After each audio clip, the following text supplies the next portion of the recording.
Nagsisimula na naman pong maglandi ang aming dumalaga. Kung mapapansin sa kanyang kabahagi ay may discharge, pamamaga at pamumula. Kapag mag-standing heat na ang alaga ay amin na siyang pabubulugan. Nasa mahigit 7 buwan na po siya simula nang ipinanganak. Ang kanyang paglalandi ngayon ay ang ika-5. Sobra na po ito sa requirement ng at least 2 o 3 paglalandi bago pinapabulugan, lalo na sa mga first-timers. Magandang araw po sa ating lahat at welcome pong muli sa aming munting backyard para sa isa na namang episode. Bilang paghahanda sa pagpapabulog ay ililipat na muna namin siya ng kulungan para doon na siya masampahan at magbuntis. Ito po ang episode natin ngayon, ang paglilipat ng kulungan.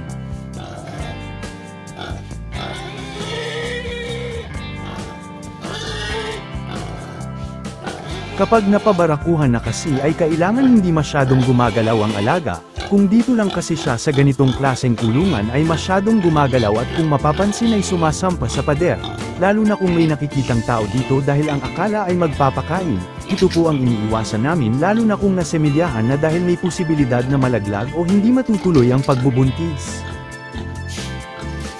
Nakapag-deworm, antibacterial na Robipen strep at bitamina sa mga nagdaang mga araw bilang paghahanda sa kanyang pagpapabulog. Ito na po ang naging practice namin bago ang breeding. May mga previous episodes naman po tayo kung ano ang mga gamot at bitamina na ibinibigay bago ang pagpapabulog.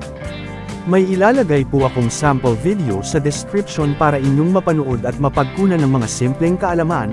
Maraming salamat po.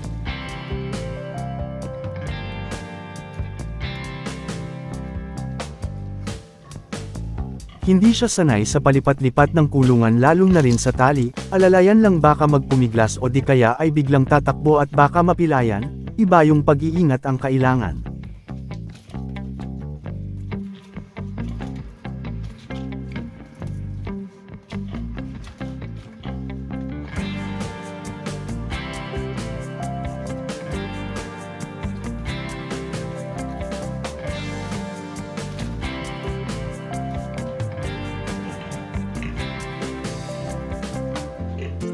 Dito na muna ang pansamantalang kulungan. Dito na rin namin siya pabulugan kung sakaling mag-standing heat hanggang sa magbuntis. Mabuti naman at naging maayos at madali lang ang paglilipat.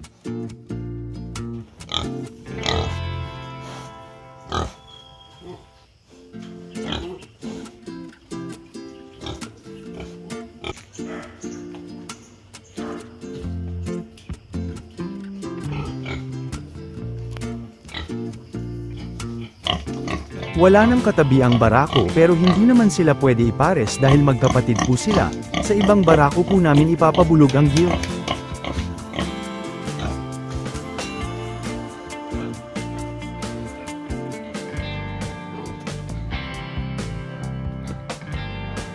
Hanggang dito na lamang po ang aking video at sana ay inyong nagustuhan. Huwag lang pong kalimutan na mag-subscribe. Hanggang sa muli, happy farming po sa ating lahat at daghang salamat po.